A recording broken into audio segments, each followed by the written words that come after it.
hurmatli pedagoglar, hurmatli kelajak markazi xodimlari.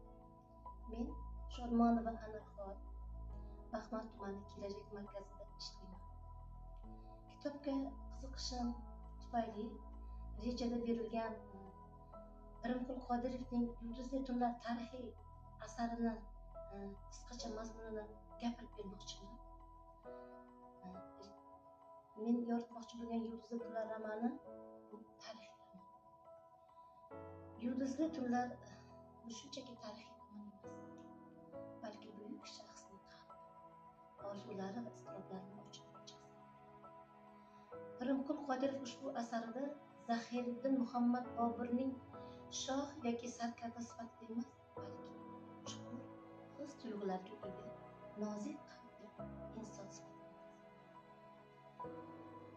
Bobur bu jasoratli inson. Bu hayotda juda ko'p sinadi.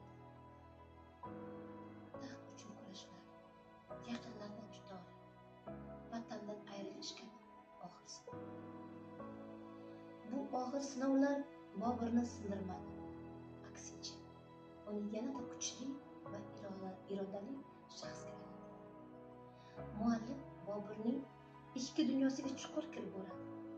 Uning she'riyatiga bo'lgan muhabbati, tabiatga oshno qalbi, insonlarga nisbatan mehr-oqibat orqali Bobur nafaqat buyuk hukmdor, balki ma'naviy yuksaklikka erishgan inson sifatida namoyon qiladi.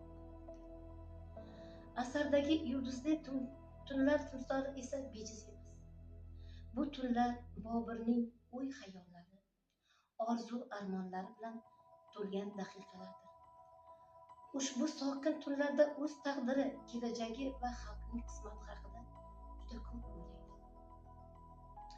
Eng muhimi, bu asar orqali muallif Boburga yuksak ehtirom va e'tirofni namoyon etadi.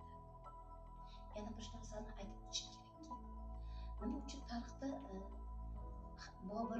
Hazrati Bobur deb bunga shohlikda muomala qilishni izoh bermoqchiman. Turk adabiyotida eng buyuk shoir Alisher Navoiyni hazrat degan bo'lsak, undan keyingi buyuk siymo bu Zahiriddin Muhammad Boburdir. Shuning uchun bu tarixda Muhammad Boburga nisbatan har qanday uning vazirlari, hattoki farzandlari hazratim deb u kishiga murojaat qiladi. Boburiylar sulolasi 3 asr davom etadi. Boburning o'g'illari 3 asr taxt vorisi bo'ladilar va so'nggi asrlarda ingliz mustahkamlachilari ularni mahv va shular Boburiylar avlodi. Lekin Muhammad Zahiriddin Boburning o'lmas asari shu bugunga qadar yashab keladi.